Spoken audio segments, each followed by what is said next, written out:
একটি ট্রেনের গতিবেগ ঘন্টায় ৭৫ কিলোমিটার।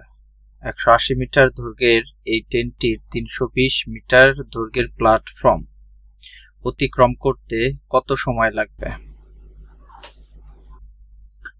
তাহলে ১৮০ মিটার দৈর্ঘ্যের ট্রেন, তার মানে প্ল্যাটফর্ম হলো ৩২০ মিটার। তাহলে ৩২০ মিটার আমরা যদি সমাধান করি,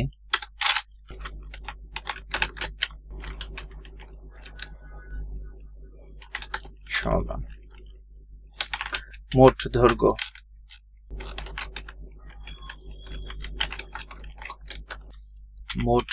তার মানে ১৮০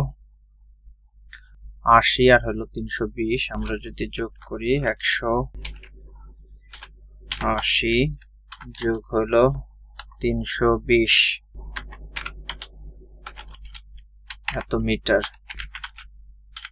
কল, তাহলে যোগ করলে তার মানে ৫০০ মিটার।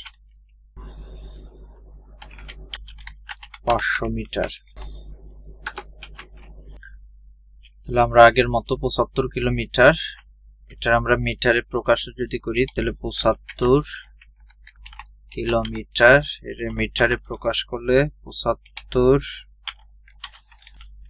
তাহলে গুণ দিব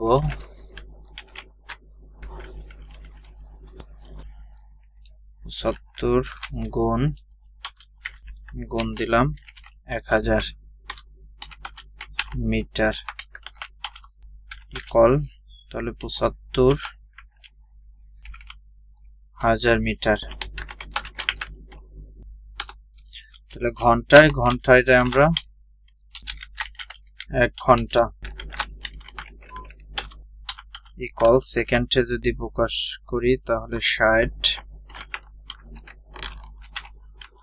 ইনটু ৬০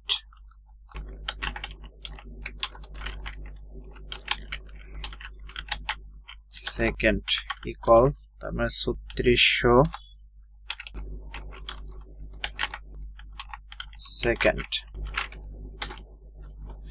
এখন আমরা আগের মতোই লিখতে পারি, তার মানে ৭৫,০০০ মিটার অতিক্রম করতে, ৭৫,০০০ মিটার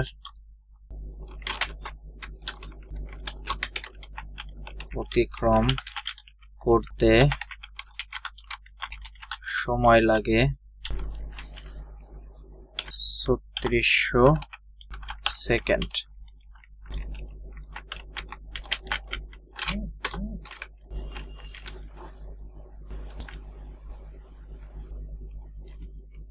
সুতরাং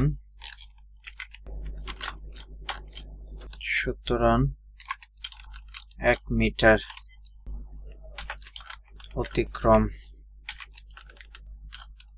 করতে সময় লাগে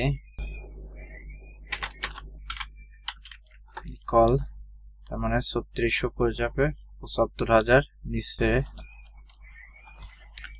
এত সেকেন্ড।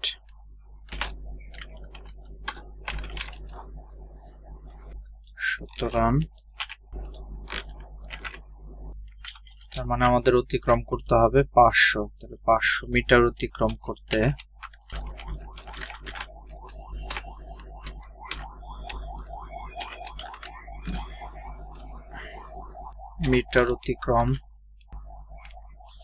করতে সময় লাগে সমান, তার মানে ৩৬০০ গুণ হলো ৫০০ আর নিচে হলো ৭৫,০০০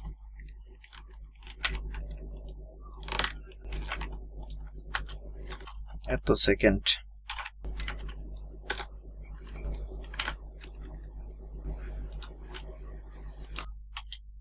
এটা যদি আমরা কাটাকাটি করি,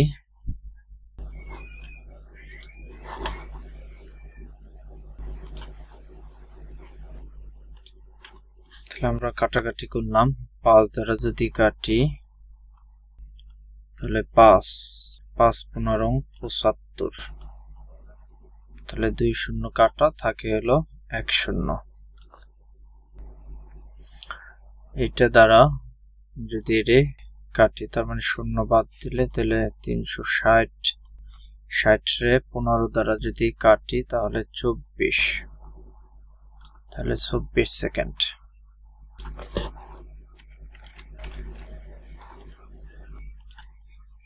আমাদের অ্যান্সার 24 সেকেন্ড।